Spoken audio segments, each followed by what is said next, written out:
Vector म्हणजे काय? Directed line सेगमेंटला काय म्हणायचं? वेक्टर म्हणायचं. डायरेक्टेड लाईन सेगमेंटला काय म्हणायचं?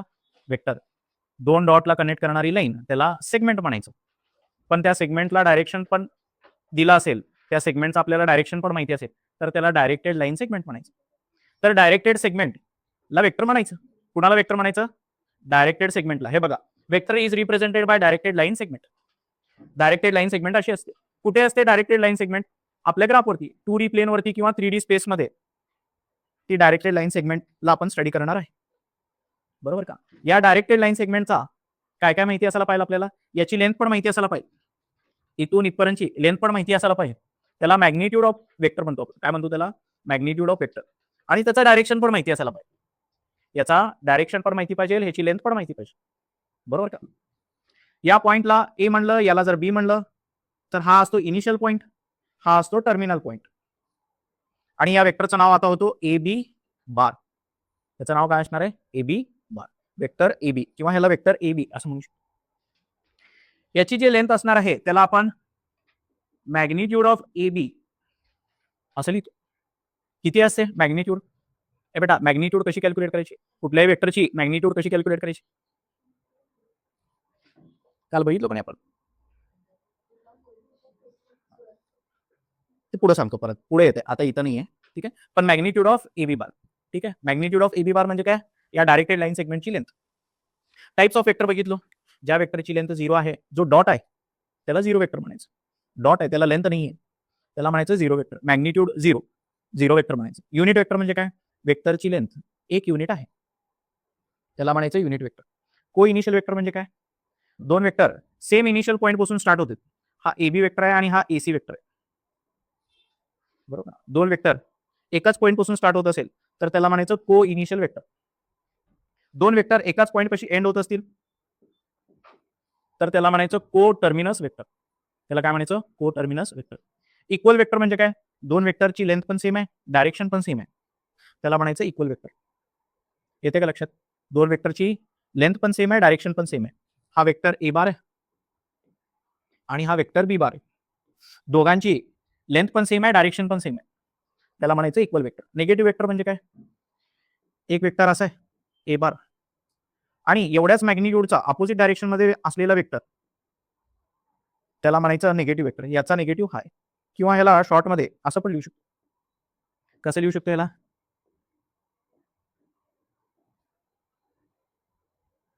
मायनस ए बार लिहू शकतो. याला काय लिहू शकतो? Minus a bar. Negative vector, direction opposite direction आहे आणि इक्वल मॅग्निट्यूडचे, लेंथ सेम आहे, डायरेक्शन अपोजिट आहे, ह्याला म्हणायचं निगेटिव्ह वेक्टर. त्याच्यानंतर कोलिनियर वेक्टर्स म्हणजे काय? कोलिनियर ह्याचा अर्थ जॉमेट्रीमध्ये वेगळा आहे, वेक्टरमध्ये वेगळा आहे. कोलिनियर पॉईंट्स म्हणजे काय? 3 पॉईंट एकाच लाईन वरती असेल तर त्याला आपण काय म्हणत होतो? Collinear points. पण इथे कोलिनियर वेक्टर याचा अर्थ काय? दोन वेक्टर जे एकमेकाला पॅरलल आहेत. दोन वेक्टर जे एकमेकाला पॅरलल आहेत त्याला काय म्हणायचं? Collinear vectors. काय म्हणायचं त्याला? Collinear vectors. फ्री वेक्टर म्हणजे काय? हे जे वेक्टर्स आहेत याला धरून 3D स्पेसमध्ये 2D स्पेसमध्ये कुठं पण मूव्ह करू शकतो, याला म्हणायचं फ्री वेक्टर. पण त्याचं ओरिएंटेशन तसंच राहणार, बरोबर का? या वेक्टरला असं कुठं पण मूव्ह करू शकतो स्पेसमध्ये, तशा वेक्टर्सला म्हणायचं फ्री वेक्टर. लोकलाइज वेक्टर म्हणजे काय? एका बॉडीवरती ऍक्ट होणारा जो फोर्स आहे तो लोकलाइज वेक्टर आहे, त्याला स्पेसमध्ये मूव्ह करू शकत नाही, मूव्ह करून अनालिसिस करू शकत नाही. आपण जे वेक्टर स्टडी करणार आहे ते फक्त डायरेक्टेड लाईन सेगमेंट आहे, त्याला आपण स्पेसमध्ये कुठे पण मूव्ह करू शकतो, बरोबर का? हा फिजिक्स मधला वेक्टर आहे. फिजिक्समध्ये असा वेक्टर असतो लोकलाइज वेक्टर, बरोबर. मॅथमॅटिक्समध्ये जे आपण स्टडी करायला लागलो ते डायरेक्टेड लाईन सेगमेंट आहे फक्त, आणि ती फ्री वेक्टर आहे, कुठे पण मूव्ह करू शकतो. तर हा वेक्टर आपण स्टडी करणार नाही, localise vector. Free vector study करणार. सगळे जे वेक्टर आहेत आपले ते फ्री वेक्टर. स्केलर मल्टिप्लिकेशन वेक्टरमध्ये पहिल्यांदा आपण काय बघितलं? Scalar multiplication. एका वेक्टरला एका नंबरनी मल्टिप्लाय केलं तर त्याची लेंथ वाढते, याला काय म्हणायचं? Scalar multiplication. एका वेक्टरला वेक्टरच्या मॅग्निट्यूडला एका स्केलर नंबरनी मल्टिप्लाय केलं तर आपल्याला काय मिळतो? त्या वेक्टरची लेंथ वाढते. त्या प्रकारच्या मल्टिप्लिकेशनला काय म्हणायचं? स्केलर मल्टिप्लिकेशन, बरोबर का? वेक्टर ए बारला के ने जर मल्टिप्लाय केलं, के म्हणजे काय पण नंबर असू शकतो, 2 3 4 5, तर आपल्याला काय मिळते? रिझल्टंट जे व्हॅल्यू मिळणार आहे ते वेक्टरची लेंथ वाढलेली मिळणार आहे, बरोबर का? वेक्टर ए ला के ने मल्टिप्लाय केलं तर के ए वेक्टर त्याची लेंथ वाढलेली भेटणार आहे फक्त आपल्याला. वेक्टर ए बारला के या नंबरनी मल्टिप्लाय केला, के काय पण नंबर असू शकतो, 2 3 4 5, केनी जर मल्टिप्लाय केलं तर जो वेक्टर मिळतो के ए तो मोठा वेक्टर असणार आहे. येते लक्षात? याला म्हणायचं स्केलर मल्टिप्लिकेशन ऑफ वेक्टर. हा ए बेटा, एका वेक्टरचा मॅग्निट्यूड नाही इथं नाही, इथं युनिट वेक्टर कॅल्क्युलेट केलं बघा. युनिट वेक्टर कसं कॅल्क्युलेट करायचं? युनिट वेक्टर म्हणजे काय? तुम्हाला एक वेक्टर माहिती आहे ए बार, त्याच डायरेक्शन मध्ये युनिट लेंथचा जो वेक्टर असतो त्याला युनिट वेक्टर म्हणायचं. तुम्हाला हा ए बार जर माहिती असेल, याच डायरेक्शन मधला युनिट वेक्टर जर तुम्हाला फाइंड आउट करायचं असेल, कसं फाइंड आउट करणार? त्या वेक्टरला त्याच्या मॅग्निट्यूडनी डिवाइड करायचं. त्या वेक्टरला त्याच्या मॅग्निट्यूडनी डिवाइड केल्यावर काय मिळतो? युनिट वेक्टर ए हॅट किंवा ए कॅप म्हणायचं. दोन वेक्टरचं एडिशन कसं करायचं? जॉमेट्रिकली दोन वेक्टरचं एडिशन करण्याचे दोन रूल आहेत. पहिला आहे पॅरलेलोग्राम लॉ आणि दुसरा आहे ट्रायंगल लॉ. पॅरलेलोग्राम लॉ कधी यूज करायचा? को इनिशियल वेक्टर्स असतील तर.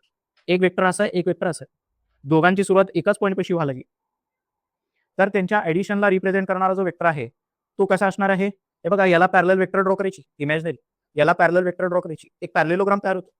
त्या पॅरलेलोग्रामचा जो डायगोनल असणार आहे तो या दोन वेक्टरच्या एडिशनला रिप्रेझेंट करतो. Diagonal of parallelogram represents addition of two co initial vectors. या दोन वेक्टरचा एडिशनला रिप्रेझेंट करणारा वेक्टर कुठे भेटतो? त्या पॅरलेलोग्रामचा जो डायगोनल असतो तो असतो. तर को इनिशियल वेक्टर असेल तर काय वापरायचं? पॅरलेलोग्राम लॉ वापरायचं. आणि त्याच्यानंतर ना ए बेटा, दोन रॅन्डम वेक्टर्स आहेत, ए वेक्टर अशी आहे आणि बी वेक्टर इथे कुठेतरी असे, पण त्या बी वेक्टरला उचलून आपण ह्याच्या एंडला आणू शकतो, बरोबर का? त्याच्या टर्मिनल पॉईंट पाशी त्याचा इनिशियल पॉईंट आणू शकतो. मग या दोन वेक्टरच्या, दोन रॅन्डम वेक्टरच्या एडिशनला रिप्रेझेंट करणारा वेक्टर कसा ड्रॉ करू शकतो? याचा इनिशियल पॉईंट आणि याचा टर्मिनल पॉईंटला जॉईन करायचं. येतं लक्षात? त्याला म्हणायचं triangle law of addition of two vectors. Subtraction कसं करायचं? एक वेक्टर असा आहे ए बार, दुसरा वेक्टर बी बार, म्हणजे दोन रॅन्डम वेक्टर आहेत, त्यांचा सबस्ट्रॅक्शनला रिप्रेझेंट करणारा वेक्टर कसा ड्रॉ करायचा? दुसरा जो वेक्टर आहे त्याच्या अपोजिट डायरेक्शन मध्ये वेक्टर ड्रॉ करायचं तेवढ्याच मॅग्निट्यूडचा. बी बार असा आहे तर अपोजिट डायरेक्शन मध्ये बी बार ड्रॉ करायचं, ह्याला म्हणू शकतो मायनस बी बार. या दोघांची एडिशन, याची आणि याची,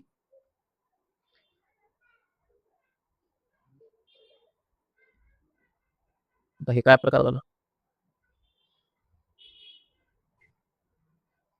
ठीक आहे ए बेटा, अरे जा की.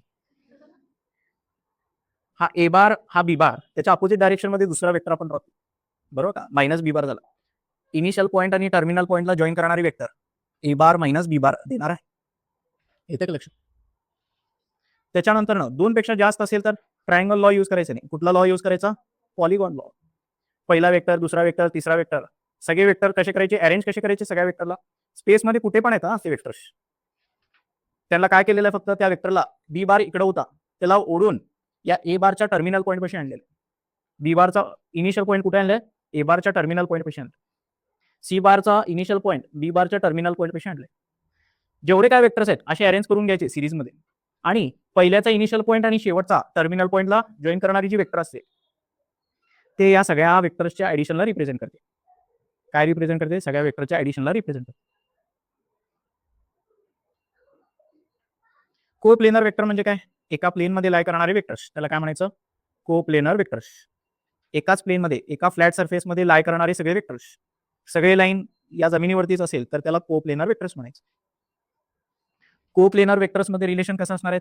तीन वेक्टर्स जर को प्लेनर असतील, ए बार, बी बार आणि आर बार, हे तीन वेक्टर, तीन एरो हेड, एरो लाईन्स म्हणजे तीन लाईन्स या जमिनीवरती जर असतील, ए बार, बी बार आणि आर बार नावाचे तीन लाईन्स या जमिनीवरती ठेवल्या असेल तर त्यांच्यामध्ये हा रिलेशन असतो. R bar is equal to some constant into first vector a bar plus some constant into second vector b bar, असा रिलेशन असतो. ह्याचं दुसरं वर्जन काय? या दोन्ही टर्मला तिकडे घेऊन गेलं तर r bar plus t one a bar plus t two b bar is equal to 0 येतो, बरोबर का? तोच वर्जन इकडे भेटतो बघा. इथे लिहिले का नाही? तिन्ही टर्म तिकडे गेल्यानंतर तीन वेक्टर जे कोप्लेनर आहेत त्यांच्यामध्ये असा रिलेशन असतो, असा पण रिलेशन असणार, बरोबर? त्याला लिनियर कॉम्बिनेशन म्हणायचं. त्याच्यानंतर वेक्टर इन 2D आपण बघितलं. वेक्टर इन 2D म्हणजे काय? एक 2D प्लेन आहे, एक फ्लॅट सरफेस आहे, त्याच्यामध्ये एक डायरेक्टेड लाईन सेगमेंट आहे. ते कसं लिहायचं? फॉर एक्झाम्पल, एक्स ऍक्सिस आहे, वाय ऍक्सिस आहे, आणि या कोऑर्डिनेट सिस्टीमवरती एक पॉईंट पी आहे. त्या पॉईंट पी पर्यंत कसं पोहोचायचं? 3 युनिट एक्स डायरेक्शन मध्ये चालवावं लागेल, 4 युनिट वाय डायरेक्शन मध्ये चालवावं लागेल. या वेक्टरचं नाव काय? 3i. या वेक्टरचं नाव काय? 4j. एक्स डायरेक्शन मध्ये जो वेक्टर असतो एक्स डायरेक्शन मध्ये युनिट वेक्टरला आय कॅप म्हणायचं, वाय डायरेक्शन मध्ये युनिट वेक्टरला काय म्हणायचं, जे कॅप, झेड डायरेक्शन मध्ये युनिट वेक्टरला काय म्हणायचं, के कॅप. तर एक्स डायरेक्शन मध्ये किती युनिट चालायचंय, 3 युनिट. वाय डायरेक्शन मध्ये किती युनिट चालायचंय, 4 युनिट. या वेक्टरचं नाव 3i, या वेक्टरचं नाव 4j. या दोन्ही वेक्टरच्या एडिशनला रिप्रेझेंट करणारा वेक्टर ट्रायंगल लॉ मध्ये आपण बघितलंय, हा असतो. तर आपल्याला हाच वेक्टर पाहिजे होता. हा वेक्टर किती असणार आहे मग, 3i प्लस 4j.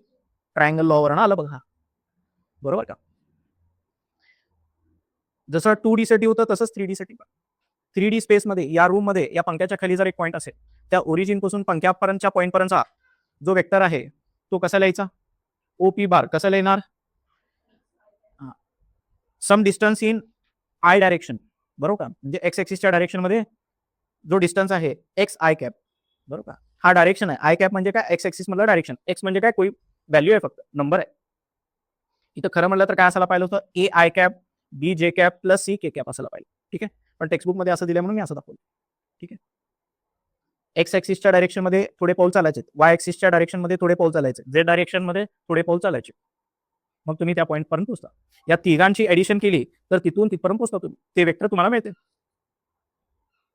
त्याच्यानंतर हे 3 प्लेन पण आपण काल बघितले बघा, एक्स एक्सिस आणि वाय एक्सिस. ह्याच्यामध्ये जो प्लेन तयार होतो त्याला म्हणायचं x y plane. Y axis आणि झेड एक्सिस मध्ये तयार झालेला प्लेन, या भिंतीला काय म्हणायचं, Y Z plain.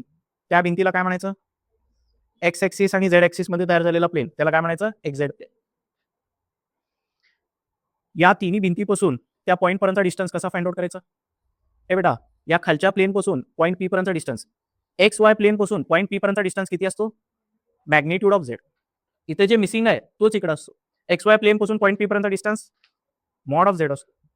Y Z plain पासून पॉईंट पी पर्यंत डिस्टन्स किती असणार आहे, mod of x. X Z पासून मॉड वाय.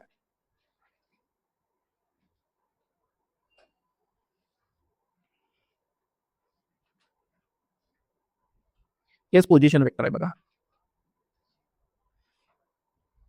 हा, मॅग्निट्यूड ऑफ वेक्टर इथं आलं बघा. हे बेटा, मॅग्निट्यूड ऑफ वेक्टर कसं कॅल्क्युलेट करायचं, डिस्टन्स फॉर्म्युल्याने आपण कॅल्क्युलेट करू शकतो. डिस्टन्स फॉर्म्युल्याने ओरिजिन पासून त्या पॉईंट पी पर्यंत डिस्टन्स, ओरिजिन पासून पॉईंट पी पर्यंत डिस्टन्स, डिस्टन्स फॉर्म्युल्याने कसं कॅल्क्युलेट करायचं, तो ओ पी डिस्टन्स कसा फाइंड आउट करायचा, स्क्वेअर रूट मध्ये x square plus y square plus Z square. X Y Z काय आहेत, हा डिस्टन्स एक्स, हा डिस्टन्स वाय, हा डिस्टन्स झेड, बरोबर का. X square plus y square plus Z square. त्याच्यानंतर ना हे बेटा, 3D स्पेस किंवा 2D प्लेन वरती ओरिजिन पासून स्टार्ट न होणारा वेक्टर, रॅन्डम कुठेतरी एक वेक्टर आहे, त्याचं नाव ए बी आहे, वेक्टर ए बी. ते कसं कॅल्क्युलेट करणार, बी बार मायनस ए बार करायचं. वेक्टर ए बी किती असतो, त्याला कसं लिहायचं, ओरिजिन बरोबर जोडलेला असेल तर त्याला पोझिशन वेक्टर म्हणतो. स्पेसमध्ये जर एक वेक्टर असेल तर ते लिहायचं कसं, याचे कॉर्डिनेट माहिती आहे, ह्याचे कॉर्डिनेट माहिती आहे, तर काय करायचं, ह्याच्या कॉर्डिनेटला आय जे के जोडायचं, ह्याच्या कॉर्डिनेटला आय जे के जोडायचं, दोघांचं सबस्ट्रॅक्शन करायचं. बी बार मायनस ए बार केल्यानंतर आपल्याला काय मिळतो, वेक्टर ए बी मिळतो.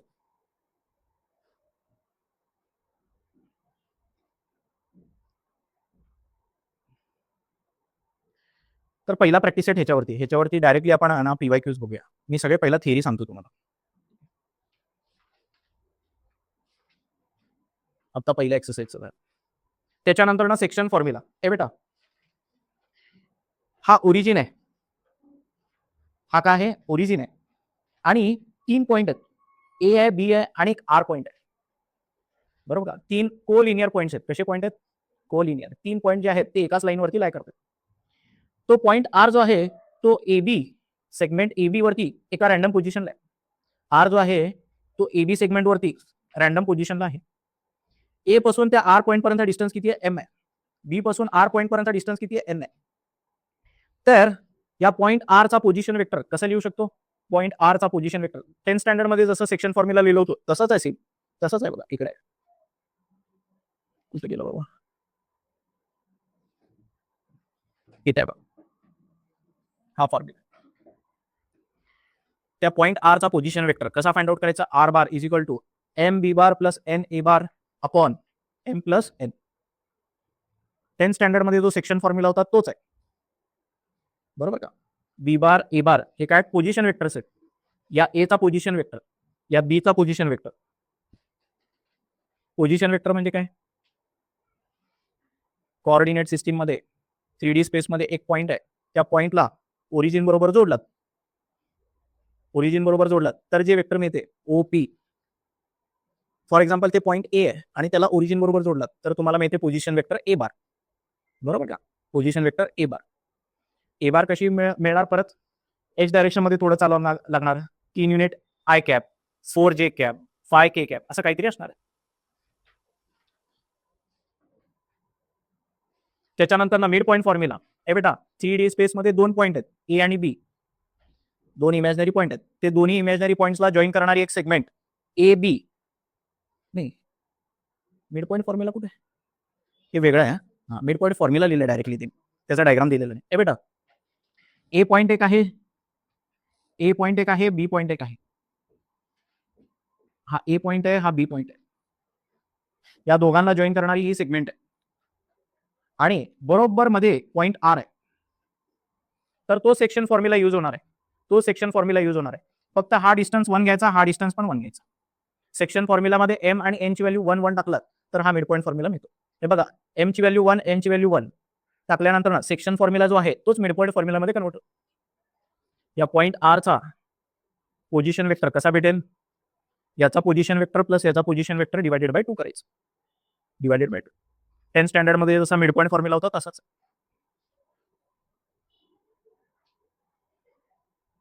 त्याच्यानंतर ना हा ए आणि बी आहे. हे बेटा ए पॉईंट बी पॉईंट आणि या दोन पॉईंटला एक्सटर्नली डिवाइड करते एक पॉईंट. पॉईंट आर कुठे?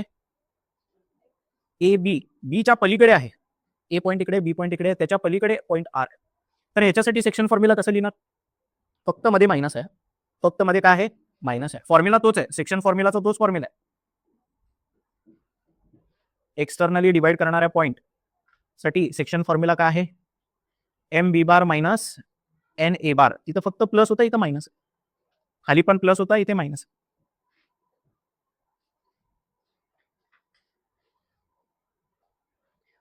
3 पॉईंट आहेत. हे बेटा स्पेसमध्ये 3 पॉईंट आहेत.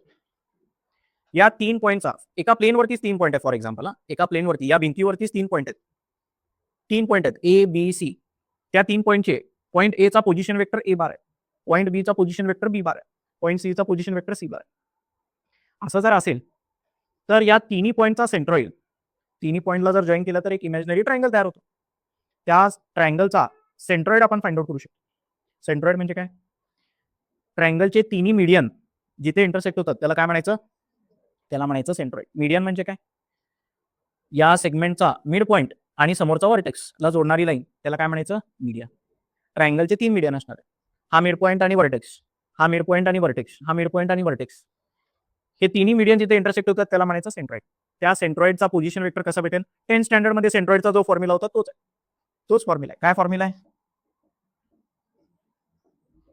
ए bar b bar plus C bar, a bar plus B bar plus C bar divided by या पॉईंट जी चा सेंट्रॉइडचा पोझिशन वेक्टर कसा भेटेल? A bar plus B bar plus C bar divided by. खूप सोपे सोपे question याच्यावरती. ठीक आहे. हा एका प्लेनवरचा ट्रायंगल आहे. जर 4 पॉईंट असतील तर पिरामिड तयार होते. बरोबर का? खाली 3 पॉईंट आहे आणि वरती एक एपेक्स आहे. तर एक काय तयार होते? पिरामिड तयार होते. त्याला काय म्हणायचं? टेट्राहेड्रॉन. काय म्हणायचं त्याला? टेट्राहेड्रॉन. टेट्रा म्हणजे 4. टेट्राहेड्रॉन. तर या टेट्राहेड्रॉनचा पण एक सेंट्रॉइड असणार आहे. त्या सेंट्रॉइडचा पोझिशन वेक्टर कसा मिळतो? A bar plus B bar plus C bar plus D bar divided by 4. इथं तिघांचं एडिशन करून डिवाइड बाय 3, इथं चौघांचं एडिशन करून डिवाइड बाय 4 करायचं.